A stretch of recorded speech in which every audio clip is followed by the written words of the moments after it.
Hello everyone, আসসালামু আলাইকুম। কে অবস্থা সবার, কেমন আছেন? ঠান্ডা কিন্তু মোটামুটি খুব ভালোই পড়ে গেছে সব জায়গায়, আমাদের এখানেও, এবং আপনারা যারা ভিডিও দেখতেছেন আপনাদের ওইখানেও আমি জানি। সো মূলত কবুতরের এই ঠান্ডার মধ্যে কি কি যত্ন নিচ্ছি আমি আমার কবুতরের, সেটা আজকে এই ভিডিওতে আপনাদেরকে দেখাবো। ইভেন কেমন খাবার দিতেছি বা কবুতরকে ঠান্ডা থেকে প্রোটেক্ট করার জন্য কি করতেছি, সব আজকে এই ভিডিওতে আপনাকে দেখাই দিব। তার আগে আমার লফটে একটা অতিথি কবুতর আসছিল, একটা ফেন্সি বাচ্চা। সেই বাচ্চাটার কি অবস্থা আপনাদেরকে দেখাই। গত ভিডিওতে কিন্তু আব্বু কবুতর ছাড়ার সময় বাচ্চাটাকে ছেড়ে দেয়, হ্যাঁ, যে বলছে যে যদি আমার কবুতরগুলো উড়ে ওর সাথে সাথে এটা থাকুক, যদি কারো কবুতর হয়ে থাকে বা চলে যাবে এমন হয় তাহলে চলে যাবে। সেই জন্য কিন্তু আমি ওটাকে ছেড়ে রাখছিলাম আব্বুর কথায়। তো ছাড়ার পরে দেখলাম যে বাচ্চাটা আবার ঘুরে আমার বাসায় এসে আমার খাঁচার ভিতরেই ঢুকছে। ও নিজে নিজে ঢুকছে না, হ্যাঁ ও নিজে নিজে ঢুকছে। এই বাচ্চাটা দেখেন, নতুন বাচ্চা। তো আসলে আমি ভাবছি যে এটার মালিক পাওয়া যাবে, যদিও এখনো ভিডিও দিছি, লেট হয়েছে, এখনো পাওয়া গেলে আমি অবশ্যই দিয়ে দিব। খাইছো একদম পেট ভরে, প্রচন্ড ক্ষুধায়। এখন জানি না এটা আশেপাশের কিনা বা দূর থেকে আসছে কিনা। আমার মনে হইতেছে কেন জানি এটা দূর থেকেই আসছে, আশেপাশের হওয়ার সম্ভাবনা নাই। তারপরেও দেখা যাক, আমি একটু ওয়েট করতেছি ওর মালিকের জন্য। যদি আসে অবশ্যই আমি দিয়ে দিব, কারণ কারো কবুতর রাখার ইচ্ছা নেই আমার। তো যদিও রাখছি, শীতের দিন বাইরে থাকলে দেখা গেছে ঠান্ডার মধ্যে বিভিন্ন জায়গায় বসে থাকবে। আর ঠান্ডার মধ্যে একটা প্রবলেম হলো কি, রাতের বেলায় কিন্তু পেঁচা কবুতর ধরে নিয়ে যায়, আর ও কিন্তু ছোট বাচ্চা। তো সেক্ষেত্রে এই বাচ্চাটার প্রবলেম হতে পারে, যে কারণে কিন্তু আমি বাচ্চাটাকে এখন নিজে খেয়াল রাখতেছি। তো ওকে এখানেই রাখছি, আমার আরেকটা কবুতর সিঙ্গেল কবুতরের সাথে ওর রাখা হয়েছে, ওইখানেই থাকতেছে। ও ড্রপিং দেখলাম, ড্রপিংও ঠিক আছে, সবকিছু ওকে আছে।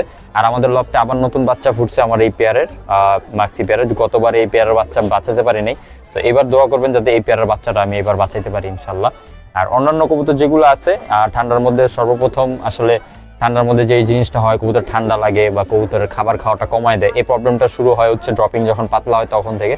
আমার অন্যান্য সবগুলো কবুতরকেই আমি কিন্তু এখন মোটামুটি সুস্থ আছে এবং ওদের ড্রপিংও ঠিক আছে। হ্যাঁ, দু একটা কবুতরের প্রবলেম আছে, অত বেশি প্রবলেম না, ওইগুলো আস্তে আস্তে ঠিক হয়ে যাবে ইনশাল্লাহ। যেই বাচ্চাগুলো আমি ফ্লাই করাই ওদের ড্রপিং মোটামুটি ঠিক আছে, সকাল থেকে ভালো ভালো ফ্লাই করছে অলরেডি। এই বাচ্চা দুইটা আমি সেদিন অবাক হইলাম, ওরা খুব সুন্দর উড়ে, দেখছেন, এবং ওদের ফিটনেস মাশাআল্লাহ খুবই সুন্দর আসছে। হ্যাঁ, আমার সবথেকে পছন্দের বাচ্চার মধ্যে এই দুইটা এখন আছে আলহামদুলিল্লাহ। বাচ্চা দুইটা ওরা রাইখা দিই, খাওয়া দাওয়া করছে, খাওয়া দাওয়া করে একদম দেখেন খাবার দিয়েছি, খাবারের মধ্যে যা ছিল সব খাইছে, জাস্ট আস্তা ভুট্টাগুলো ওরা খায় না। তো ওদের খাবারে মূলত আমি আগের যে মিক্সচারটা সেটাই ইউজ করতেছি, যেমন হচ্ছে ওটার ভিতরে থাকতেছে হচ্ছে গম, তারপর হচ্ছে ভুট্টা থাকতেছে, সূর্যমুখীর বিচি, কুসুম ফুলের বিচি, রেজা, বাজরা, এগুলোই থাকতেছে।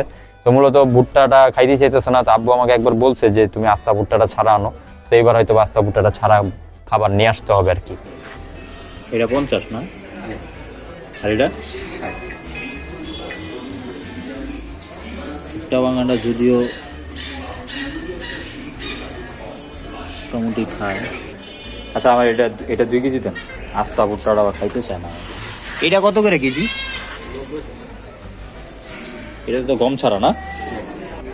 হ্যাঁ, এটা 2 কেজি দেন।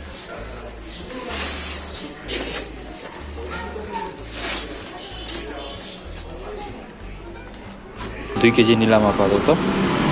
আর এখন আপাতত 2 কেজি চালাই, কারণ কবুতর কতটুকু খাবে এটার উপর ডিপেন্ড করে। অলরেডি কিন্তু মোটামুটি সন্ধ্যা পার হয়ে গেছে, আর ঠান্ডাটা অনেক বেশি এখন হয়ে গেছে, আগের থেকে তুলনায় অনেক বেশি। তো ঠান্ডার প্রস্তুতি হিসেবে বা কবুতরকে ঠান্ডা থেকে মুক্ত করার জন্য কিন্তু আমরা সব থেকে বেশি ইম্পর্টেন্ট সেটা হচ্ছে কবুতরের ঘরটা ঠিকমতো ঢাকা, কিংবা বাতাস যাতে না ঢুকে সেই ব্যবস্থাটা করা। এর ভিতরে আরেকটা অবস্থা আছে, সেটা হচ্ছে সন্ধ্যা হওয়ার সাথে সাথে ঠান্ডার মধ্যে কিন্তু মশার আক্রমণটাও বাড়ে। সো যেহেতু ছোট বাচ্চা আছে এবং অন্যান্য কবুতরগুলো আছে, বাচ্চা কবুতরগুলো, ওদের মশার প্রবলেম হতে পারে, এই কারণে আগে ভাগে আমি লফটটা ঢেকে দিই। আর আমার এখানে সামনে একটু খোলা স্পেস, যে কারণে কিন্তু আমার কবুতরগুলো কিন্তু ঠান্ডা বেশি লাগে। সো আমি এখন কি করব, ফার্স্টে আমি যেহেতু কবুতরগুলো ঢাকবো, ঢাকার জন্য আমার আগে খাবারগুলো আমি আগে নামাই ফেলি। যদিও আমার কবুতরগুলোর খাবার খাওয়া শেষ অলরেডি, দেখেন ম্যাক্সিমাম কবুতর কিন্তু খাবার খাওয়া শেষ। আমি খাবার উঠাই ফেলবো এখন, এই যে দেখেন খাবার কিন্তু খেয়ে একদম শেষ করে ফেলছে। তো ওদের খাবার নামাই ফেলতে হবে। ওকে, এই খাবারগুলো আবার আগামীকালকে আমি আবার হচ্ছে একটু মিক্স করে বা একটু ঝেড়ে আবার দিই ওদেরকে। খাবার পানি দুইটাই নামাই ফেলি। আর রাতের বেলা কবুতর পানিও খায় না, যে রাতের বেলা আমি কবুতরের জন্য পানি রাখবো খাওয়ার জন্য।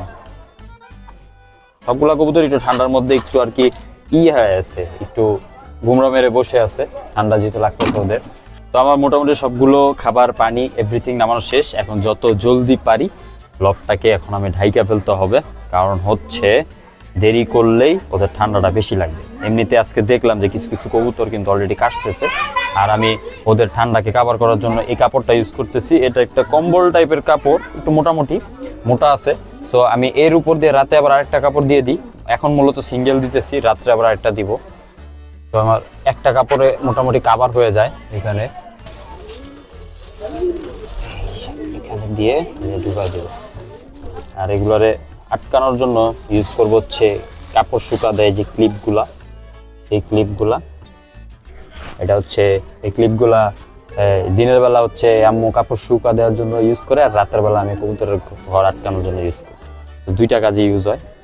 এখানে একটা লাগবে, শেষ এটা। এবার এইটা এখানে একটা সিঙ্গেল কবুতর আছে, ওর জন্য আমি আলাদা কাপড় রাখছি। এই যে এটা হচ্ছে সিঙ্গেল, এটা একটু মোটা, আর নিচে দিতেছি পাতলা একটা, মোটাটা একটু পরে দিব, কারণ ওরে ডাবল ভাবে আগে দিয়ে দিই যাতে ওর ঠান্ডাটা কম লাগে। ও যেহেতু সিঙ্গেল থাকে, হ্যাঁ, আর মশাও আছে, তো মশা যাতে কামড়াতে নাও পারে, যদি ওর মশা কামড়ায় না, ওর নিজেই মশারে কামড়ায়।